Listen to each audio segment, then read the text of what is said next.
Lijepi pozdrav, dragi moji. Danas radimo grilani ramstek sa mariniranim paprikama. Recept za koji bi inače trebalo prilično iskustva u pripremi takve vrste mesa, jer apsolutno nije sve jedno na kojoj ćemo ga temperaturi peći, koliko dugo ćemo ga peći, da bismo dobili slabo pečen, srednje pečen ili vrlo dobro pečen odrezak. Sve te probleme danas će nam riješiti Tefalov OptiGrill električni roštilj. U ovom ćemo receptu, prije nego što se bacimo na pripremu mesa, pripremiti prilog, a to su nam te marinirane paprike, koje ćemo začiniti prvo samo sa malo maslinovog ulja. Najprije ćemo njih prepržiti na OptiGrillu, stavit ćemo ih da se mariniraju, a nakon toga se bacamo na meso i pržimo naš odrezak i to tako da bude srednje pečen. Znači, prije svega paprike. Prije nego što krenemo obrađivati uopće paprike, obrađivati samo narezati, uključit ćemo OptiGrill da nam se zagrijava. Vidite i sami da OptiGrill ima nekoliko predodređenih programa u sebi.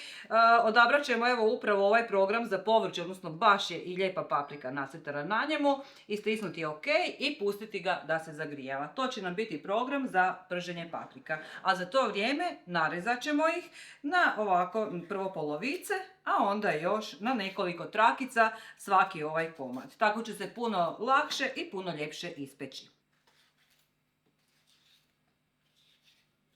Prije nego što krenemo peći paprike, zalit ćemo ih sa dosta maslinovog ulja. Znači slobodno ih ovako malo polijemo. I kada smo stavili ulje, sada je vrijeme da ih i izmiješamo kako bi se one apsolutno sa svih strana obložile uljem. OptiGrill je zvučnim signalom dao znak da se dovoljno zagrijao da možemo staviti paprike peći. Prije nego što krenem paprike stavljati na ploču, podmetnut ću samo evo ovu jednu dasku, vidjet ćete uskoro i zašto. Na zagrijanu ploču paprike zalivene sa uljem ćemo složiti tako da nam ih što više naravno stane. OptiGrill je, kao što možete primijetiti, i napravljen tako da sve ono što se ocijedi na njemu, bilo od povrća ili od mesa, može iscuriti evo u ovu ovdje jednu malu ladicu. I zato on ima, lagano je ova ploča nagnuta prema dolje. S obzirom da u početku stavljamo paprike koje su nauljene, onda bi vam one vrlo lako mogle skliznuti sa OptiGrilla dolje, pa je zato dobro evo samo u ovoj početnoj fazi podmetnuti evo ovako jednu daščicu ispod, tako dugo dok ih ne poklopimo, a onda će biti apsolutno sigurne. Kada smo sve paprike složili, jednostavno ćemo zaklopiti OptiGrill i ostaviti da on odradi svoj posao. Dasku ćemo u ovom trenutku maknuti jer nam ona više nije potrebna. Paprike su sad apsolutno sigurne. Sve ono što se bude ocijedilo od paprika tijekom pečenja i cijedit će se evo u ovu ovdje malu ladicu. Paprike ćemo peći tako dugo dok nam ovaj indikator na OptiGrillu ne postane crven. To će značiti da su savršeno i dobro pečene. Dok nam se paprike peku, idemo napraviti marinadu za njih. U istu ovu posudu u kojoj smo ih već prethodno bili pouljili, dodamo još malo maslinovog ulja, nešto malo jabučnog octa, možete staviti i aceto ako ga imate pri ruci. Stavit ćemo jednu žličicu pesta i začine. Znači ja imam mješavinu talijanskih ili mediteranskih začina, znači to vam je najčešće kombinacija ružmarina, majčine dušice i origana. Čili, mrvljenić, suhi čili i nešto malo suhog vlasta. Naravno sol i papar i malo ću samo popapriti. Ono bez čega ova marinada apsolutno ne bi bila ovako fina kakva će biti je češnja. Znači ili 2 velika češnja češnjaka ili 3 ovako manja, samo ćemo ih zdrobiti i dodati u marinadu.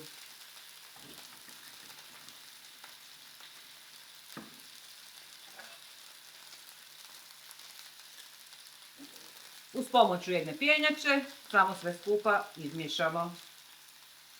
Paprike su gotove, indikator je došao do crvenoga, znači završeno je pečenje. Da vidimo kako su se ispekle. Predivno miriše sve po ovim finim pečenim paprikama. Sada ću, znači isključili smo OptiGrill i sada ću paprike staviti u ovu marinadu koju sam prethodno napravila.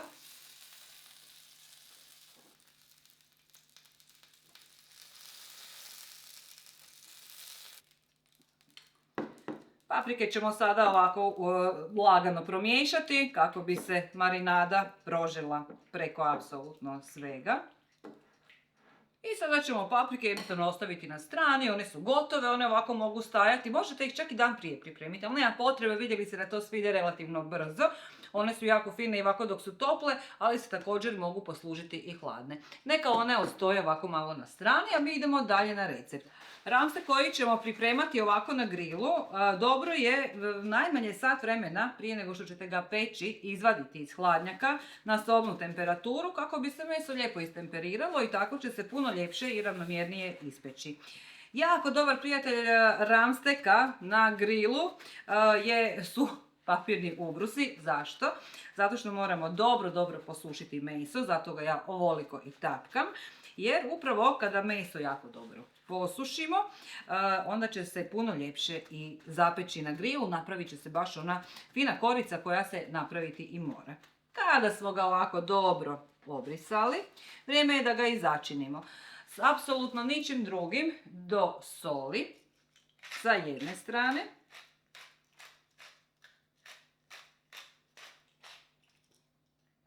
I papra.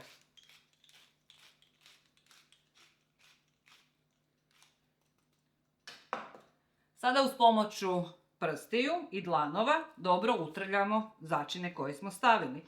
Ramstek okrenemo na drugu stranu i vrijeme je da ga začinimo i sa te druge strane. Na isti način sol i papar. I opet dobro utrljamo. Ramstek ćemo sada ovako ostaviti po strani da malo sačeka da pripremimo OptiGrill ploče za njega. Na isključenom OptiGrillu sada ćemo jednostavno uz pomoć opet papirnih ubrusa samo lagano prebrisati ove ploče za pečenje. Zašto? Kako ne bi ta ostaci paprike sagorijevali dok se bude ramstek pekao. Za pečenje ramsteka izabrat ćemo upravo taj program, evo ga ovdje je prvi na redu. Stisnuti im OK i sačekati da se zagrije. OptiGrill se zagrijao i vrijeme je da ispečemo naš ramstek, sve je spremno. Jednostavno ćemo ga položiti na sredinu i zaklopiti.